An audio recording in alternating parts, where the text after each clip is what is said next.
থাকবে?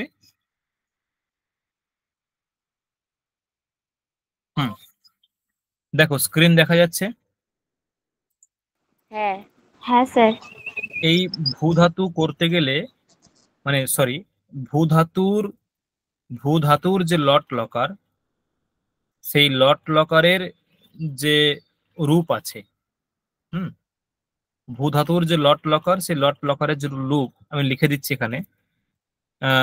ভূধাতোঃ লট লকারে রূপানি কি হবে?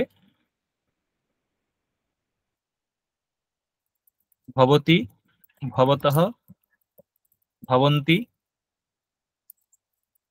ভবসি, ভবথঃ, ভবথ, ভবামি, ভবাবহ, ভবামহ। এটা তোমরা জানো সবাই, ঠিক আছে? এখন কি কি সূত্র লাগবে?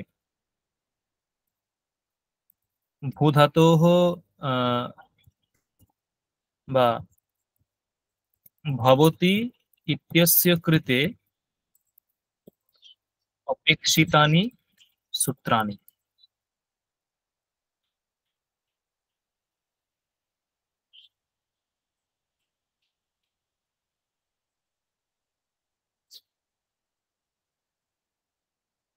প্রথমেই লাগবে ভুবাদয় ধাতবঃ, ঠিক আছে? প্রথম সূত্র ভুবাদয় ধাতবঃ।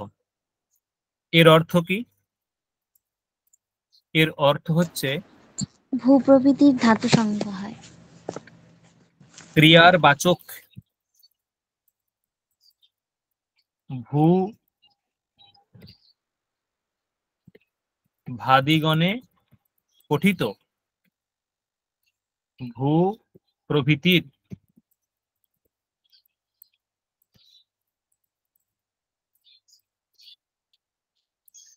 ধাতু সংজ্ঞা হয়। কি বললাম? ক্রিয়ার বাচক ভাদিগণে পঠিত ভূ ভূ প্রভৃতি ধাতু সংজ্ঞা হবে, ঠিক আছে? ক্রিয়ার বাচক মানে একটা গণ আছে ভুয়াদিগণ, একটা গণ আছে ভুয়াদিগণ, ঠিক আছে? আমি সাপোজ উদাহরণ দিচ্ছি একটা, দেখো। এই যে, তাহলে আমরা যে সুবন্ত পদ এবং তিঙন্ত পদ করলাম, তোমরা একটা সাধারণ দৃষ্টিকোণ থেকে কি বুঝলে? সুপ্রত্যয়গুলো কার পরে হয়? ধাতুর পরে নাকি শব্দের পরে? সুপ্রত্যয়গুলো শব্দের পরে। তিং প্রত্যয়গুলো কার পরে হয়? ধাতুর পর। ধাতুর পরে, ঠিক আছে? দেখো, এই যে ভূ, এটা একটা শব্দ, এটা মাথায় রাখো, এটা একটা শব্দ, এটা এটা ক্রিয়ার বাচক, এটা ভুয়াদিগণে পঠিত হয়েছে, ঠিক আছে? এই ভূ, এটা একটা শব্দ, মানে ভূ এটা প্রথমত একটা শব্দ,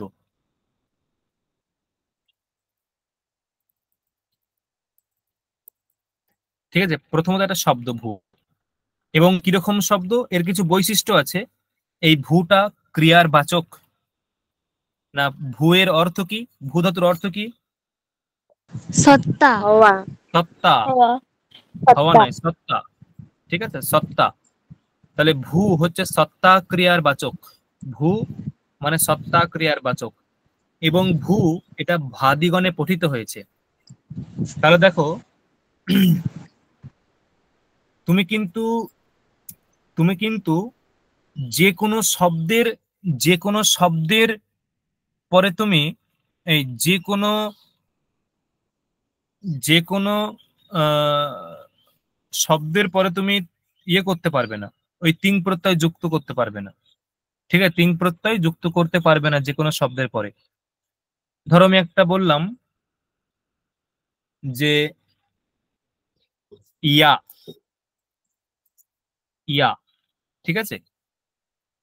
এই ইয়াটা সম্ভবত ভাদিগণে পঠিত হয়েছে, কিন্তু এটা ক্রিয়ার বাচক নয়, এটা এই যে ইয়া একটা আছে, এটা ভাদিগণে পঠিত হয়েছে, ভাদিগণে আছে, কিন্তু এটা ক্রিয়ার বাচক নয়। তাহলে এর কি ধাতু সংজ্ঞা হবে, হ্যাঁ কি না? না। ধাতু সংজ্ঞা হতে গেলে দুটো শর্ত পূরণ করতে হবে। কি শর্ত? ক্রিয়ার বাচক হতে হবে। ক্রিয়ার বাচক হতে হবে এবং ভাদিগণে পঠিত হতে হবে। তাহলে ইয়া এটা ভাদিগণে পঠিত কিন্তু ক্রিয়ার বাচক নয়। ঠিক আছে, আবার একটা আছে, ধরো এইরকম আছে, একটা উদাহরণ দিচ্ছি, হিরুক। হিরুক এটা ক্রিয়ার বাচক, এটা হিরুক মানে হচ্ছে বর্জন করা, হিরুক এটা ক্রিয়ার বাচক, এটা ঠিক আছে, কিন্তু এটা ভাদিগণে পঠিত নয়, এটা ভাদিগণে পঠিত নয়। তাহলে এর কি ধাতু সংজ্ঞা হবে? না। এর ধাতু সংজ্ঞা হবে না। কেন? এর ধাতু সংজ্ঞা হতে বাধা কোথায়? এটা ভাদিগণে পঠিত নয়। দেখো বোঝা যাচ্ছে, হ্যাঁ কি না? হ্যাঁ স্যার। বলে ভেবে দেখো, আমি এরপরে কি এই যে হিরুক, এরপরে কি আমি টিপ প্রত্যয় করতে পারবো, হ্যাঁ কি না? না। বা ইয়া এরপরে কি টিপ প্রত্যয় করতে পারবো, হ্যাঁ কি না? না, কেন পারবো না? কারণ এগুলো ধাতু নয়। এগুলো ধাতু নয়। তার মানে টিপ প্রত্যয় হতে গেলে প্রথমে কি হতে হবে? ধাতু হতে হবে। আমার এটাই বক্তব্য ছিল। টিপ প্রত্যয় আমি যার পরে যুক্ত করব সেইটাকে আগে ধাতু হতে হবে। ঠিক আছে, স্যার, হ্যাঁ বলো। একটা প্রশ্ন ছিল, এটা কি শুধু ভাদিগণে যারা থাকবে তাদেরই ধাতু সংজ্ঞা হবে? হ্যাঁ, এই আর আরো যে গণ আছে ওগুলোতে তাহলে কি হবে? দেখো এই যে এখানে কি লেখা আছে, ভাদি, এখানে ভাদি বানানটা দেখো, ভূ আদি। আদি, আদি। মানে কেবলমাত্র ভাদি নয়, ভূযুক্ত আদি, মানে আরো সমস্ত যারা গণে সেইগুলো এখানে গ্রহণ হয়ে যাবে। ঠিক আছে, ও আচ্ছা, ঠিক আছে। হুম। আহ এই হচ্ছে প্রসঙ্গ। তাহলে ভুবাদয় ধাতব এটা কিসের সূত্র বলতো? এটা ধাতু সংজ্ঞা বিধায়ক ধাতুর সূত্র। সূত্র, ধাতু সংজ্ঞা। ধাতু সংজ্ঞা বিধায়ক সূত্র মানে তুমি যার পরে তুমি তিং প্রত্যয় করবে, তিং প্রত্যয় তুমি যেখানে বিধান করবে সেটা প্রথমে আগে ধাতু হতে হবে, মানে প্রথমে ধাতু সংজ্ঞা হতে হবে। পরবর্তী সূত্র হচ্ছে বর্তমানে লট। বর্তমানে লট, ঠিক আছে। এর অর্থ কি না, বর্তমান কালীন ক্রিয়ার অর্থে ধাতুর উত্তর লট লকার হয়। বর্তমানকালীন ক্রিয়ার অর্থে ধাতুর উত্তর লট লকার হয়। ধরো আমি বললাম যে আমি বিদ্যালয়ে যাচ্ছি। যাচ্ছি মানে কি গমন করছি, তাই তো? যাচ্ছি মানে গমন করা। গমন করা। শুধু শুধু গমন করা নয়, দেখো এরকম দেখো, বর্তমানে গমন করছি, তাই না? হ্যাঁ। যাচ্ছি মানে কি হ্যাঁ। বর্তমানে গমন করছি। তাহলে ধরো আমি মানে হচ্ছে অহম, বিদ্যালয় মানে বিদ্যালয়ম, আর গমন করছি এটা এটা কোথা থেকে পাচ্ছি? গমন করছি এইরূপ অর্থটা কোথা থেকে? গম ধাতু। গম ধাতুর থেকে পাবো গমন করা। আর বর্তমান কাল এটা আমি কোথা থেকে পাবো? আর বর্তমান এই যে অর্থটা এটা কোথা থেকে পাবো? বর্তমান এই অর্থটা পাবো আমি লট লকার থেকে। ঠিক আছে, লট লকার থেকে। বোঝা গেল, হ্যাঁ কি না? হ্যাঁ। হ্যাঁ স্যার। যাচ্ছি এর অর্থ হচ্ছে বর্তমানে গমন করছি। তাহলে গমন করা এইরূপ অর্থ পাবো আমি গম ধাতু থেকে। আর বর্তমান এই অর্থটা কোথা থেকে পাবো? তার জন্য আমাকে লট লকার আনতে হবে। তাই বলছে বর্তমানকালীন যে ক্রিয়ার অর্থে, বর্তমানকালীন ক্রিয়া, এ যাচ্ছি, এটা এটা এটা কিরকম ক্রিয়া? বর্তমানকালীন ক্রিয়া। বোঝা গেল? হ্যাঁ। এই বর্তমানকালীন যে ক্রিয়া, সেই ক্রিয়ার অর্থে হ্যাঁ ধাতুর উত্তর লট লকার হবে। এবার বোঝা গেছে, ব্যাপারটা ক্লিয়ার হয়েছে? হ্যাঁ। হ্যাঁ। পরবর্তী সূত্র হচ্ছে, একটা সূত্র আছে টিপটস জি, সিপ ফস ফ। মিব বস মস ত তা তান ঝ মস মস ত ঠাস আতাম আতাম আতাম ঠাস ঝ থাসা থাম ধম ইট বহি মহিং। এটা সূত্রটা। তিপ্তস ঝি সিপ্তস্থ মি বসমস ত আতাম ঝ থাসাতাম ধম ইট বহিং মহিং। এর অর্থ কি? লকারের স্থানে টিপ প্রভৃতি প্রত্যয় আদেশ হবে। লকারের স্থানে টিপ প্রভৃতি প্রত্যয় আদেশ হবে। ঠিক আছে,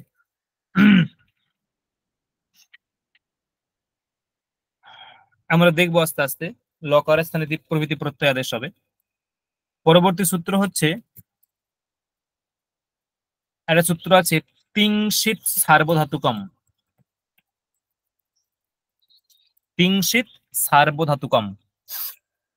আচ্ছা, তিং প্রত্যয় কাদের বলে জানা আছে আমাদের? তিং প্রত্যয় কাদেরকে বলা হয়? কোন প্রত্যয়গুলোকে তিং প্রত্যয় বলা হয়?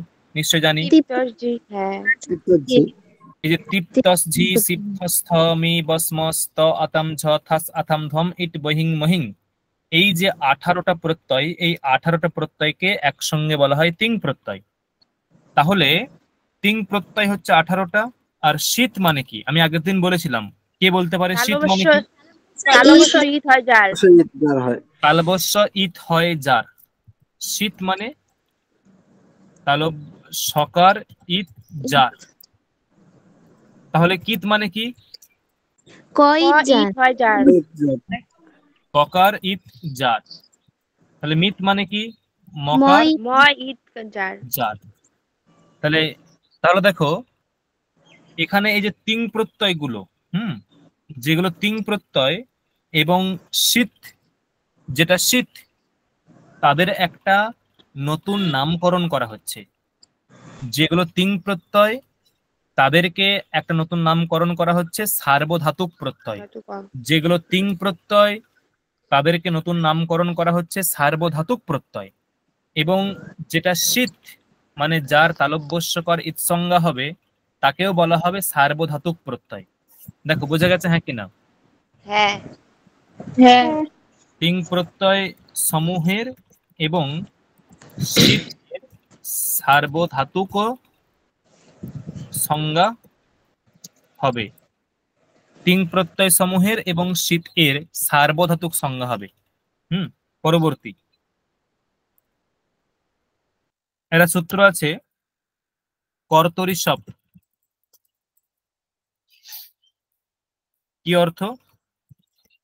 সার্বধাতুক প্রত্যয় পরে থাকলে ধাতুর পরে সব আগম হবে। মানে সার্বধাতুক প্রত্যয় যদি পরে থাকে তাহলে ধাতুর পরে সব চলে আসবে। সব, এই সবকে বলা হয় বিকরণ প্রত্যয়। এই সবকে বলা হয় বিকরণ প্রত্যয়। বিকরণ প্রত্যয় বলা হয়। 6 নম্বর হচ্ছে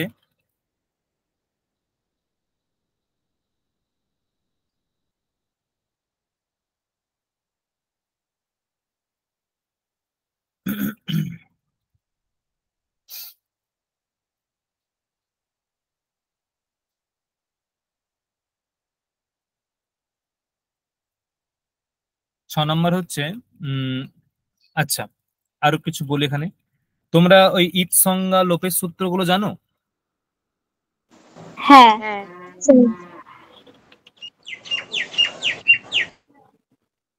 হুম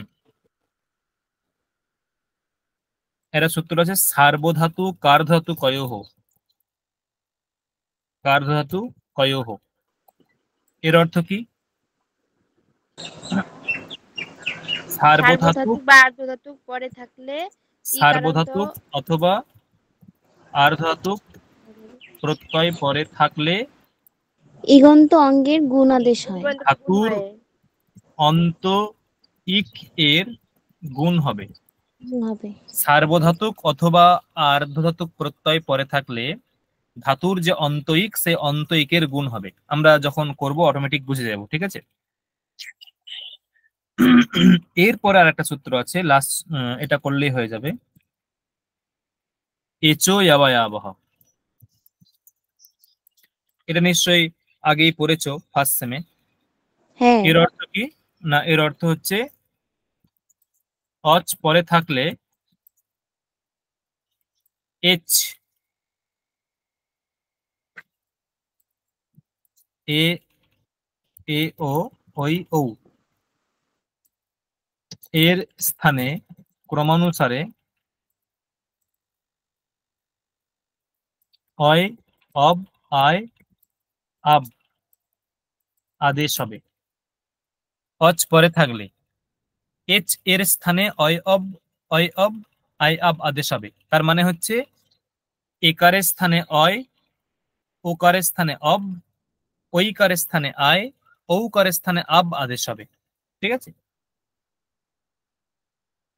এই সূত্রগুলো মোটামুটি লাগবে, দেখো তোমরা নিজেরে বাদে বলতে পারবে।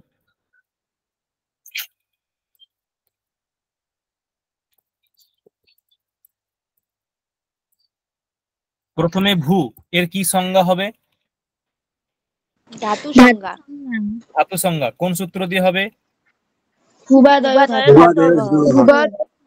ভূবাদয় ধাতবহ দিয়ে ধাতু সংজ্ঞা হলো, ঠিক আছে। ধাতু সংজ্ঞার পরে কি হবে? লট ভুয়ের আসবে, সঙ্গে আকার হবে। লট, লট হবে, বর্তমানে লট, মানে সূত্র লট। হচ্ছে বর্তমানে লট, বর্তমানে লট।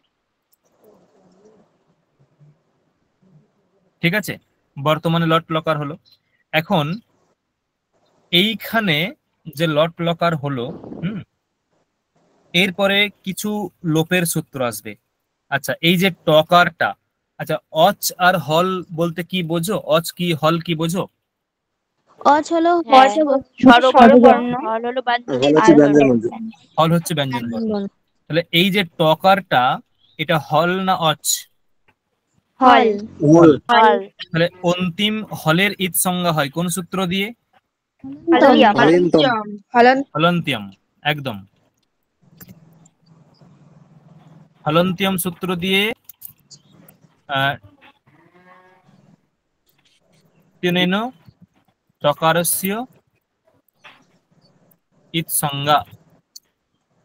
এই যে লকারের পরে একটা অকার আছে, বুঝতে পারছো? এখানে লকারের পর অকার, হ্যাঁ, হ্যাঁ, এই অকারটা হচ্ছে অনুনাসিক অকার। এই অকারটা অ্যাকচুয়ালি অনুনাসিক অকার, ঠিক আছে। এখন যদি অনুনাসিক অকার হয়, তাহলে অকার মানে অচ, হ্যাঁ। অনুনাসিক অচের সংজ্ঞা হয় কোন সূত্র দিয়ে? উপদেশে অজনুনাসিক ঈদ। তাহলে এরকম বলতে পারি যে লকারত তরস্য অকারস্য উপদেশে নাসিক ঈদ ইত্যনেন ঈদ সংজ্ঞা। বোঝা গেছে? হ্যাঁ, হ্যাঁ। তাহলে আর এই দুটোর লোপ হবে কোন সূত্র দিয়ে? একসঙ্গে লোপ হবে কোন সূত্র দিয়ে?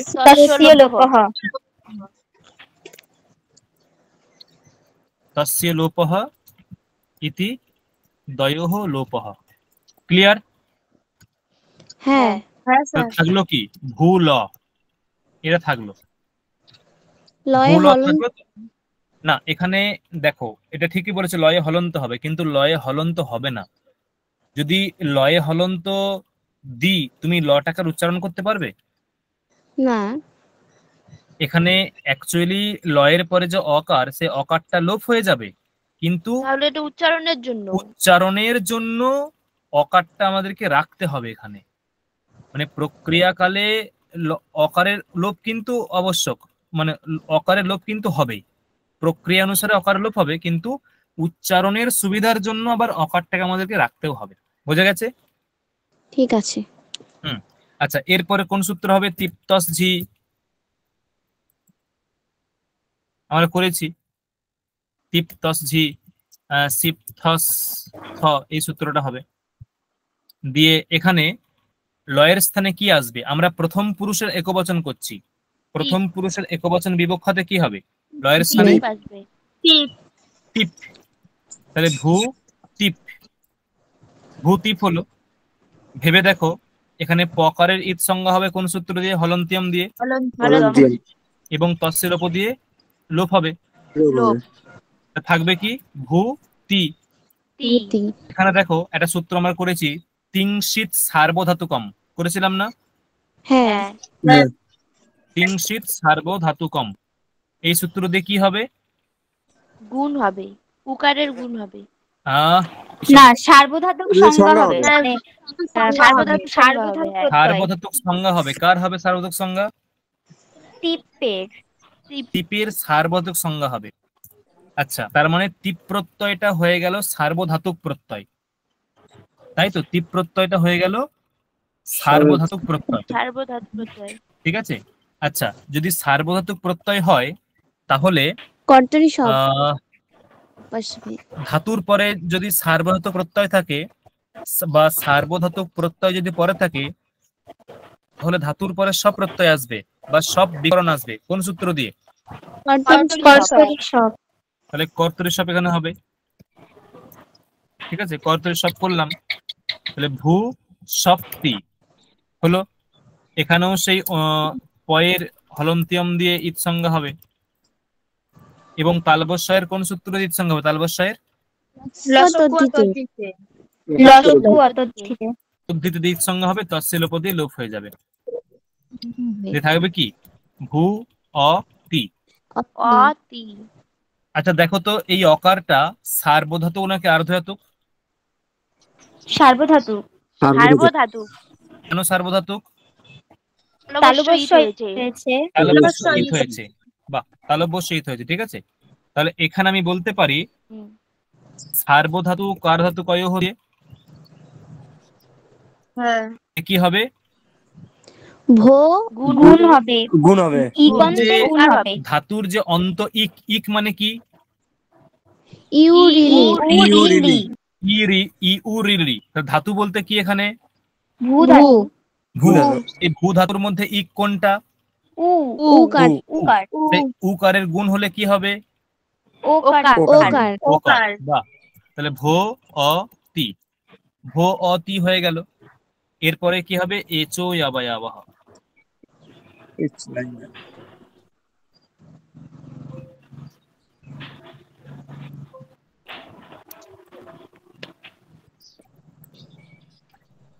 দেখো কি বলা হয়েছে সূত্রে, অচ যদি পরে থাকে, এই অকারটা অচ, হ্যাঁ কি না? হ্যাঁ।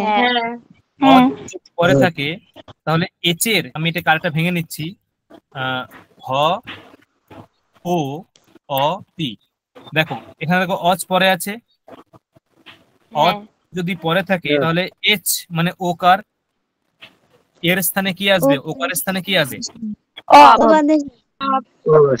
অব হবে, অব। তাহলে ভ অব অ তি। এবার যোগ করে দাও, ভবতি। ভবতি। দেখো প্রক্রিয়া বোঝা গেল, হ্যাঁ কি না? হ্যাঁ। হ্যাঁ। প্রক্রিয়া ক্লিয়ার? আমাদের কোন দিকটা খেয়াল রাখতে হবে? কোন দিকটা খেয়াল রাখতে হবে? দেখো চেঞ্জ হয়েছে কোথায়। এই তুমি ভেবে দেখো, এই যে তি প্রত্যয়, এটা কোথাও চেঞ্জ হয়েছে? এই তি প্রত্যয় একই আছে, এখানেও একই আছে। না, ধাতুর ওখানেই চেঞ্জ হয়ে গেছে। এখানেও একই আছে, মানে তি প্রত্যয়টা সেম আছে, মানে যেটা প্রত্যয় অংশ, সেই প্রত্যয় অংশটা সেম আছে, প্রত্যয় অংশে কোথাও চেঞ্জ নেই, তাই না? চেঞ্জ হয়েছে কোথায়? ধাতুতে। বাঁ দিকটা চেঞ্জ হয়েছে, ধাতুর মধ্যে চেঞ্জ হয়েছে, মানে বাঁ দিকের যে ধাতুর অংশটা সেখানে চেঞ্জ হয়েছে, প্রত্যয়ের অংশে কোথাও চেঞ্জ নেই কিন্তু। অতএব এই একটা প্রক্রিয়া যদি শিখে নি, আজকে একটা করালাম, এই একটা প্রক্রিয়া যদি আমরা বুঝতে পারি, তাহলে কিন্তু পরবর্তী প্রক্রিয়াগুলো অটোমেটিক হয়ে যাবে, আর সেভাবে আর ব্যাখ্যা মানে বলতে হবে না। ঠিক আছে, পরবর্তী প্রক্রিয়াগুলো অটোমেটিক হয়ে যাবে আমাদের।